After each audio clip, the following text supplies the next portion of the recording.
देख रहे हैं नेटवर्क 33 राजकुमार के साथ। तो चलिए बढ़ते हैं आज की कहानी की ओर। दोस्तों, जब नया साल आता है तो उस दिन हम बहुत सी चीज़ें करते हैं, जैसे कि दोस्तों के साथ पार्टी और जगह जगह पर घूमना फिरना। मगर जब वो नया साल ही हमारे लिए भयानक बन जाए तो क्या होगा। दोस्तों, मेरा नाम प्रेम है और मेरे साथ जो हुआ वो शायद ही किसी के साथ हुआ होगा। मेरे कहने का मतलब ये है कि आप इस घटना से शायद ही रूबरू हुए होंगे। तो बात कुछ ऐसी है कि नया साल आने के एक दिन पहले मैंने और मेरे दोस्त राजू ने प्लान किया कि हम लोग नए साल में बाहर पार्टी करने जाएंगे। और हमारी एक दोस्त पूजा को भी हमने बोल दिया था, मगर उसने ये कहकर मना कर दिया कि उसे कोई कॉलेज से प्रोजेक्ट मिला है जिसे वो पूरा करने में लगी हुई है, इसलिए वो नहीं आएगी। फिर मैंने राजू को बोल दिया कि पूजा ने आने से मना कर दिया है। और फिर उसके बाद हम दोनों ने ही प्लान किया कि हम दोनों ही रात के 7 बजे निकलने वाले थे। मैंने अपने घर में भी बोल दिया था कि आज मैं राजू के साथ बाहर जा रहा हूँ पार्टी करने के लिए। फिर इसके बाद जब राजू गाड़ी लेकर आया तो मैं घर से निकल पड़ा। उस वक्त यहीं तकरीबन रात के 7:15 बज रहे थे और हम दोनों ने प्लान किया था कि हम आज नाइट आउट करेंगे। पूरी रात हम घर से बाहर ही रहेंगे और जैसा हमने प्लान किया था वैसा ही हम करने वाले थे। लेकिन जब हम दोनों अपने घर से काफ़ी दूर आ गए थे, घर से दूर आने के बाद जब राजू की नज़र सामने खड़ी लड़की पर पड़ी तो उसने गाड़ी को उस लड़की के पास रोक दिया। जब हमने उस लड़की की तरफ देखा तो हमें पता चला कि वो लड़की कोई और नहीं बल्कि पूजा ही थी। अब पूजा को देखकर हम दोनों थोड़ा चौंक गए थे कि ये यहाँ पर क्या कर रही है। इसने तो हमसे मना कर दिया था कि मैं नहीं आ सकती, तो फिर ये यहाँ पर कैसे। अभी हम दोनों यही सब सोच ही रहे थे कि तभी राजू ने कहा कि अरे पूजा, तू यहाँ पर कैसे। पूजा ने राजू के सवाल का कोई जवाब नहीं दिया और पूजा के जवाब न देने पर मैंने पूजा से कहा, एक काम कर, पहले तू गाड़ी के अंदर बैठ, उसके बाद बात करते हैं। वैसे भी अब तू बाहर आ ही गई है तो चलते हैं हम लोग। हमारी ये कहने पर पूजा गाड़ी में आकर बैठ गई। पूजा जैसे गाड़ी के अंदर बैठी तो उसी वक्त राजू ने गाड़ी को आगे बढ़ाना शुरू कर दिया। हमारी गाड़ी अब काफ़ी दूर निकल आई थी, लेकिन उस वक्त जब हम पूजा से कुछ भी पूछ रहे थे तो वो हमारी बातों का कोई जवाब ही नहीं दे रही थी, जो हमारे मन में एक अजीब सा सवाल पैदा कर रही थी। अभी मैं और राजू यही सब सोच ही रहे थे कि तभी मेरा फ़ोन बजा। फ़ोन के बजते ही जब मैंने फ़ोन देखा तो फ़ोन पर पूजा का कॉल था।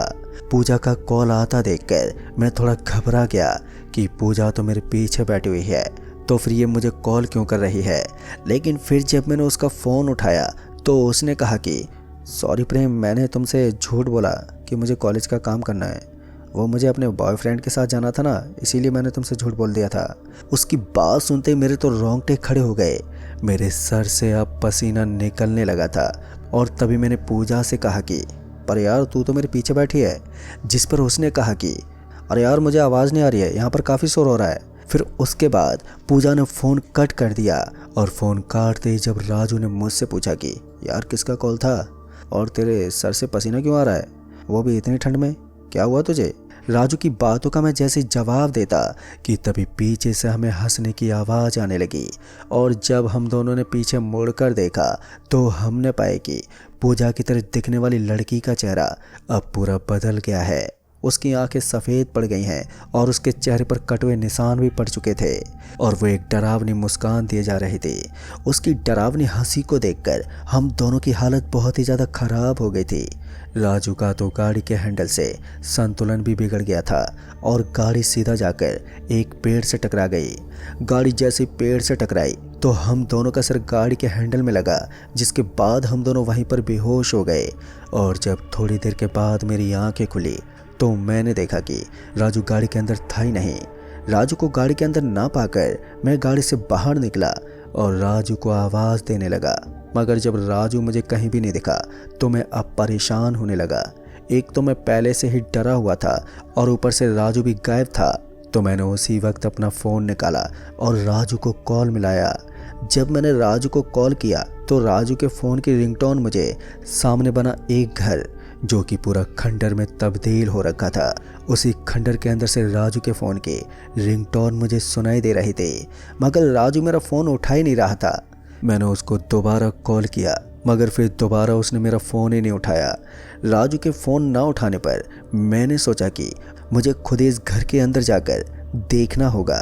फिर इसके बाद जब मैं उस घर के अंदर गया तो वो घर अंदर से बहुत ही पुराना दिखाई पड़ रहा था। मुझे पता नहीं क्यों उस घर के अंदर बेचैनी होने लगी थी। जब मैं उस घर के और अंदर गया तो मैंने राजू को आवाज़ लगाई, मगर इस बार भी उसने मेरी आवाज़ का कोई भी जवाब ही नहीं दिया। फिर मुझे याद आया कि राजू का फ़ोन यहीं पर बज रहा था, इसलिए मुझे उसे एक बार फिर से कॉल करना चाहिए ताकि वो शायद मेरा फ़ोन उठा ले। फिर इसके बाद मैंने राजू को फ़ोन मिलाया और जैसे मैंने राजू को फ़ोन मिलाया तो उसके बाद ही उसका फ़ोन मुझे फिर से बजते सुनाई दिया। जब मैं आवाज़ सुनते सुनते उसके फ़ोन के पास पहुंचा तो मैंने देखा कि उसका फ़ोन तो वहीं पर पड़ा हुआ था। उसके फ़ोन को देखकर मैंने उसका वो फ़ोन ज़मीन पर पड़ा हुआ उठा लिया। फ़ोन उठाते ही जब मैंने उसके फ़ोन को देखा तो मेरी आंखें फटी की फटी रह गई। दरअसल मैंने देखा कि उसके फ़ोन में खून लगा हुआ था। फ़ोन में खून लगा पाकर मैं समझ गया कि राजू किसी मुसीबत में है। अब मैं घबराने लगा था कि कहीं राजू के साथ कुछ हुआ तो नहीं है। अभी मैं यही सब सोच ही रहा था कि तभी मुझे राजू की आवाज़ आई। राजू की आवाज़ आते ही जब मैंने अपने चारों तरफ देखा तो मुझे वो राजू कहीं भी दिखाई नहीं दिया। लेकिन इसी बीच मुझे फिर से राजू की आवाज़ सुनाई दी। वो ये कह रहा था कि बचाओ मुझे। इस बार मैंने उसकी आवाज़ को ध्यान से सुना और उसके बाद मुझे वो आवाज़ उस घर के अंदर बने एक दरवाजे से आ रही थी। जब मैंने वो दरवाज़ा खोला तो मैंने देखा कि उसके अंदर सीढ़ियाँ बनी हुई थी जो कि नीचे की तरफ जा रही थी। फिर इसी के चलते मैं उन सीढ़ियों से नीचे जाने लगा और जब मैं नीचे पहुंचा तो मैंने देखा कि वहाँ पर एक कमरा बना हुआ था और वहाँ पर काफ़ी अंधेरा था। उस अंधेरे को देखकर मैंने अपने फ़ोन की टॉर्च को ऑन किया और जैसे मैंने फ़ोन की टॉर्च को ऑन किया और सामने की तरफ देखा तो उसे देखकर तो मेरे हाथ पैर कँपकँपाने लगे थे। दरअसल मैंने देखा कि राजू उस कमरे की एक दीवार में घुसा हुआ है। बस उसके हाथ पैर और उसका सर बाहर था, बाकी का शरीर दीवार में धंसा हुआ था। फिर मैं जल्दी से उसके पास पहुंचा और उसे जगाने लगा क्योंकि वो बेहोश था। उसे मैंने जैसे तैसे करके उठाया और जब वो उठा तो उसने मुझे देखा तो उसकी जान में जान आई। उसने घबराते हुए कहा कि वो मुझे मार देगी, मुझे कैसे भी करके बचा ले। उसकी ये बात सुनकर मैं सोच में पड़ गया। फिर उसके बाद मैंने उससे कहा कि क्या हुआ तुझे, किससे बचा लूँ, और तेरी हालत किसने की है, और तू गाड़ी से यहाँ पर कैसे आ गया। मेरी बात सुनने के बाद उसने कहा कि भाई पूजा ने ही ये सब किया है और उसने ही मुझे इस दीवार के अंदर धंसा दिया। राजू की बात पर मैंने उसे समझाते हुए कहा कि वो पूजा नहीं बल्कि उसकी हमशक्ल है। अब ये बात सुनते उसके चेहरे का रंग बदल गया और उसने कहा कि भला ऐसा कैसे हो सकता है। पर अभी हम दोनों यही सब बातें ही कर रहे थे कि तभी राजू ने कहा कि भाई पीछे देख, वो आ गई। राजू के इतना कहते ही जब मैंने डरते डरते पीछे मुड़कर देखा तो मैंने पाया कि पीछे वही लड़की खड़ी थी। उस लड़की को देखकर मेरी सांसें उखड़ने लगी क्योंकि इस बार उस लड़की के हाथों में किसी का कटा हुआ सर था जिसे देखकर हम बहुत ही ज़्यादा डर गए थे। अभी हम उसी लड़की की तरफ ही देख रहे थे कि एकदम से उस लड़की ने मेरे पैरों को पकड़ के ऊपर उठा दिया और जब उसने मुझे ऊपर लटका दिया तो मैं और भी ज़्यादा दहशत में आ गया। दरअसल मैंने उस लड़की से कहा कि मुझे छोड़ दो, मैंने तुम्हारा क्या बिगाड़ा है, तुम क्यों हमें यहाँ पर लेकर आई हो और क्या चाहती हो। पर दोस्तों उस वक्त पता नहीं मुझ में कहाँ से इतनी हिम्मत आ रही थी कि मैं उस चुड़ैल को ये सब कह पा रहा था। फिर उसने पता नहीं क्यों मुझे नीचे उतार दिया और जब मैं नीचे गिरा तो मैं सीधा राजू के पास जाकर खड़ा हो गया। जब मैं राजू के पास खड़ा हुआ तो उस लड़की ने कहा कि तुम अगर अपने दोस्त की जान बचाना चाहते हो तो तुम्हें मेरा एक काम करना होगा। और उस लड़की के इतना कहने पर मैं और भी ज़्यादा घबराने लगा कि अब ये ऐसा कौन सा काम देगी। मेरे दिमाग में अभी यही सब सवाल चल रहे थे कि तभी उस लड़की ने बताया कि तुम्हें यहाँ से कुछ ही दूरी पर एक हॉस्पिटल दिखाई देगा जो कि बंद पड़ा हुआ है, लेकिन वो हॉस्पिटल रात के 1:30 बजे खुलेगा। तुम्हें उस हॉस्पिटल के खुलते ही उसके अंदर चले जाना है और याद रखना तुम्हें उस हॉस्पिटल के अंदर सफ़ेद कपड़े पहनकर ही अंदर जाना होगा, नहीं तो तुम्हें वो लोग मार देंगे। फिर इसके बाद तुम्हें उस हॉस्पिटल के रूम नंबर 24 में जाना होगा। उस रूम के अंदर तुम्हें एक लाश मिलेगी और उस लाश को लेकर तुम्हें उस हॉस्पिटल से निकलना है। लेकिन उस हॉस्पिटल से लाश को लेकर निकलना बहुत ही मुश्किल है, क्योंकि उस हॉस्पिटल के अंदर एक डॉक्टर है जो कि जिंदा लोगों और मरे हुए लोगों पर एक्सपेरिमेंट करता है। अगर उसने तुम्हें पहचान लिया तो वो तुम्हें कैद कर लेगा और तुम्हारे ऊपर भी एक्सपेरिमेंट करेगा। अगर तुम उस हॉस्पिटल से निकल गए तो उसके बाद तुम्हें उस लाश को लेकर सीधा शमशान घाट जाना है और वहीं पर उस लाश को तुम जला देना, जिसके बाद तुम और तुम्हारा दोस्त बच सकते हो। लेकिन हाँ, अगर तुम वो काम नहीं कर पाए तो तुम्हारे दोस्त को ये काम करना होगा, वो भी अपनी जान बचाने के लिए, क्योंकि अगर तुम्हारी किस्मत अच्छी रहे तो शायद तुम बच जाओ, लेकिन वो काम तुम्हें रात के 2:30 बजे से पहले करना होगा। अगर तुमने 2:30 बजे से पहले वो काम नहीं किया तो तुम उस हॉस्पिटल के अंदर ही मर जाओगे, क्योंकि वो हॉस्पिटल रात के 2:30 बजे तक ही खुला रहेगा, फिर उसके बाद वो बंद हो जाता है। इसलिए तुम्हें रात के 2:30 बजे से पहले ही हॉस्पिटल से बाहर निकलना होगा। दोस्तों, उस लड़की की ये सारी बात सुनने के बाद मेरी रही सही उम्मीद भी ख़त्म हो गई थी कि अब मैं यहाँ से बचकर निकल पाऊँगा, लेकिन इसके अलावा मेरे पास कोई और चारा भी तो नहीं था, इसलिए मुझे ये काम करना होगा। मगर फिर मैंने उस लड़की से पूछा कि ये काम तो हमारे अलावा कोई और भी कर सकता था, तो हम ही लोग क्यों? तो उसने कहा कि बहुत सारे लोगों ने इस काम को करने की कोशिश की, मगर शायद उनकी किस्मत ख़राब थी, वो लोग उस लाश को वहाँ से नहीं निकाल पाए और उनकी मौत उसी हॉस्पिटल में हो गई। अब उस लड़की के इतना कहने पर मेरी हालत और भी ज़्यादा ख़राब होने लग गई। उसने कहा कि तुम्हारे पास समय अब कम है, तुम्हें जल्दी यहाँ से निकलना होगा। दोस्तों, फिर जब मैंने अपने फ़ोन में समय देखा तो उस वक्त 1:15 हो रहे थे। टाइम को देखने के बाद वो लड़की मुझे लेकर बाहर आ गई। बाहर आने के बाद मैं गाड़ी के अंदर बैठ गया और वो लड़की भी मेरे साथ गाड़ी के अंदर बैठ गई और उसने कहा कि तुम्हें आगे से गाड़ी को दूसरे रास्ते की तरफ मोड़ देना है, उसी रास्ते पर तुम्हें वो हॉस्पिटल मिलेगा। फिर उसके ये कहने पर मैंने गाड़ी को आगे बढ़ाया और जब वो रास्ता मुझे दिखा तो मैंने गाड़ी को उस रास्ते पर मोड़ दिया। फिर थोड़ी दूर आगे जाने के बाद मेरी गाड़ी अपने आप ही रुक गई और जब मैंने बाहर देखा तो मुझे वहाँ पर वही हॉस्पिटल दिखाई दिया। उस हॉस्पिटल को देखते ही उस लड़की ने कहा कि अब तुम्हें अपना सफ़र यहीं से तय करना है, और ये कहकर वो लड़की गायब हो गई।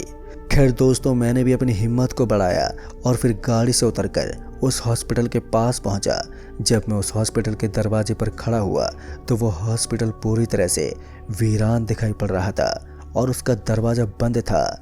उस लड़की ने तो कहा था कि यह हॉस्पिटल 1 बजे खुल जाएगा, तो अभी तक खुला क्यों नहीं? और जब मैंने अपने फ़ोन में समय देखना चाहा तो मेरा फ़ोन भी बंद हो गया था, क्योंकि उसमें बैटरी नहीं बची थी।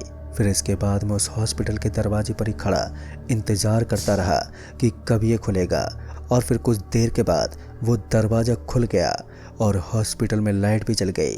फिर मुझे वहाँ पर नर्स और डॉक्टर दिखाई दिए, मगर उस हॉस्पिटल के अंदर जाने के पहले मैंने बाहर रखे सफ़ेद कपड़े से अपने आप को ढक लिया और मैं हॉस्पिटल के अंदर जाने लगा। जब मैं हॉस्पिटल के अंदर गया तो मैंने देखा कि वहाँ का माहौल थोड़ा अजीब लग रहा था। वहाँ पर जो भी लोग थे वो थोड़े अजीब दिख रहे थे, लेकिन मैंने उन लोगों को अनदेखा करके उस लड़की के कहे गए अनुसार रूम नंबर 24 को ढूंढने लगा। जब मैं उस रूम को ढूंढ रहा था तो मैंने देखा कि ऑपरेशन थिएटर से मुझे चीखने और चिल्लाने की आवाज़ें आ रही हैं। आवाज़ों को सुनने के बाद मैं सीधा उस ऑपरेशन थिएटर के पास पहुंचा और उसके बाद मैंने जो अंदर देखा उसे देखकर तो मेरे पैरों तले ज़मीन ही खिसक गई। दरअसल मैंने देखा कि वहाँ पर एक डॉक्टर डेड बॉडी को बीच में से काट रहा था और उसमें से दिल और किडनी बाहर निकाल कर रख रहा था। दोस्तों, उस नज़ारे को देखकर मैं किस तरह का महसूस कर रहा था वो आप सोच भी नहीं सकते। मैंने जैसे तैसे करके अपने आप को संभाला और वहाँ से दबे पैर जाने लगा। जब मुझे रूम नंबर 24 नीचे नहीं मिला तो मैं ऊपर की तरफ जाने लगा, और जब मैं फर्स्ट फ्लोर में पहुंचा तो मुझे वो रूम नंबर 24 मिल गया। लेकिन उस रूम को देखने के बाद मैं उस रूम के अंदर गया।